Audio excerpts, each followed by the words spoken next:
Assalamualaikum warahmatullahi wabarakatuh.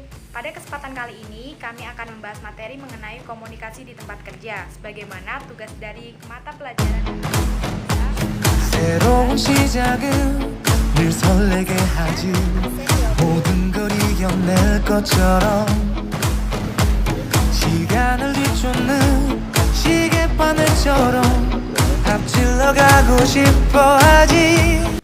Sebelumnya, apa itu komunikasi di tempat kerja? Komunikasi di tempat kerja merupakan suatu proses penyampaian informasi baik berupa pesan, ide, gagasan, maupun konsep yang disampaikan dari pihak satu ke pihak yang lain menggunakan media tertentu yang dilakukan di lingkungan.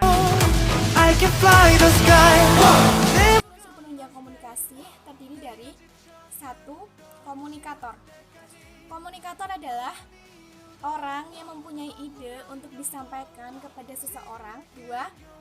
Pesan. Pesan adalah keseluruhan hal atau informasi yang disampaikan oleh seseorang komunikator. Komunikan. Komunikan adalah orang yang dapat menerima dan memahami pesan dari si pengirim. 4. Media atau saluran. Media atau saluran yaitu media perantara yang digunakan oleh komunikator untuk menyampaikan pesan. 5. Respon atau feedback merupakan hasil akhir suatu komunikasi, yaitu reaksi atau tanggapan yang disampaikan oleh komunikan. Ke fungsi komunikasi yang pertama, fungsi informasi. Komunikasi memberikan informasi yang diperlukan dari setiap individu atau kelompok dalam mengambil suatu keputusan.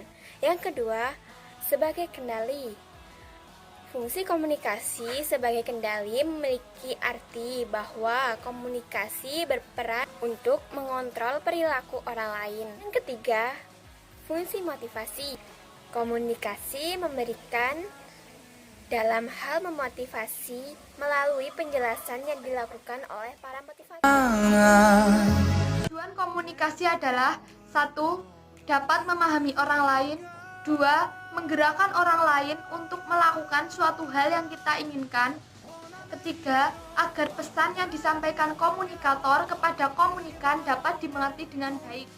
Keempat, agar pendapat diterima dengan baik.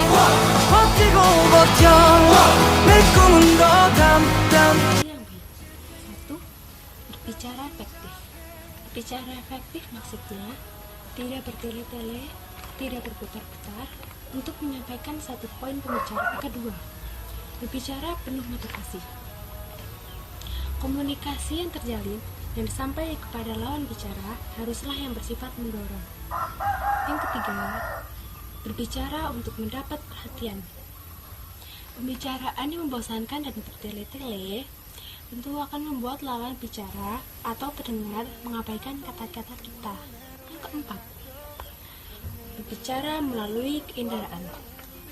Agar materi yang kita sampaikan meninggalkan bekas dalam pikiran lawan bicara, maka kita bisa menguatkan komunikasi kita dengan indah.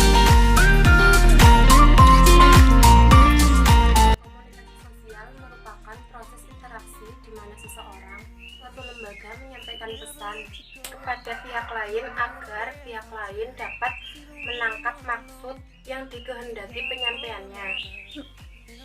Komunikasi organisasi adalah komunikasi dalam hubungan hierarki antara satu dengan lainnya dan berfungsi dalam konteks suatu organisasi.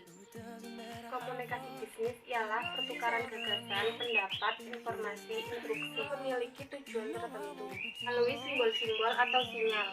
Komunikasi politik merupakan komunikasi yang melibatkan pesan-pesan politik dan aktor-aktor politik. Komunikasi internasional adalah komunikasi yang dilakukan oleh komunikator yang mewakili suatu negara untuk menyampaikan pesan-pesan yang berkaitan dengan kepentingan negaranya kepada komunikan yang mewakili. My way back home. Selanjutnya yaitu ada bentuk-bentuk komunikasi di tempat kerja. Yang pertama yaitu komunikasi intrapersonal atau yang disebut juga dengan komunikasi intrapribadi. yaitu komunikasi yang dilakukan pada diri sendiri, yaitu misalnya berdoa, bersyukur, introspeksi diri, dan lain-lain.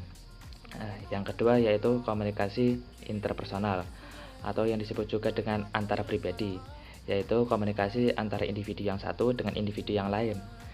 Yang ketiga yaitu komunikasi kelompok, yaitu komunikasi interaksi tatap muka dari 3 orang atau lebih guna memperoleh maksud atau tujuan yang dikehendaki, misalnya yaitu rapat, konferensi, seminar, dan lain-lain. Yang keempat yaitu ada komunikasi organisasi, yaitu didefinisikan sebagai komunikasi antar manusia yang terjadi dalam konteks organisasi.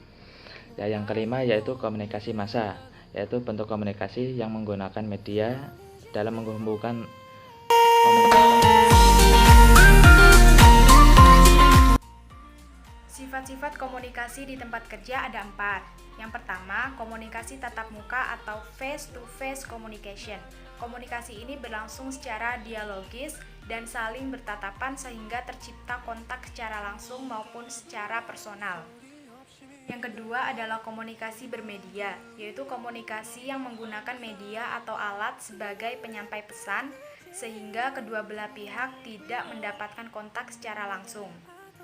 Yang ketiga adalah komunikasi verbal, merupakan komunikasi yang menggunakan bahasa lisan, baik dalam bentuk lisan atau oral maupun dalam bentuk tulisan. Yang keempat adalah komunikasi nonverbal, merupakan komunikasi yang menggunakan ungkapan yang tidak disadari oleh seseorang dalam bentuk gerak isyarat, misalnya dalam gerakan tubuh, tarikan nafas, maupun nada suara seseorang. Hands on each other. Ketika dalam komunikasi, yang pertama, memulai pembicaraan. 1. Lihat keadaan calon lawan bicara. 2. Ramah dan sopan. 3. Jangan hanya bicara, dengarkan juga. Yang kedua, berkomunikasi tatap muka. 1. Tatap mata lawan bicara. 2. Jaga intonasi dan kecepatan bicara. 3. Lontarkan pertanyaan. Yang ketiga, komunikasi lewat media. 1. Perhatikan gaya tulisan dan tanda baca. 2. Atur intonasi jika menelpon. 3. Pikirkan apa yang ingin ditulis. Yang keempat, menyambut tamu. 1. Berpakaian yang rapi dan pantas. 2. Menyuguhkan minuman. 3. Sampaikan terima kasih. So much time losing track of us. Where was the real undefined spotting out of touch? Forgot how it feels. Ya, selamat siang rekan-rekan. Alhamdulillah sudah cukup baik dari dengan tadi. Untuk kedepannya nanti bisa kita ketemu. Oh iya, gimana?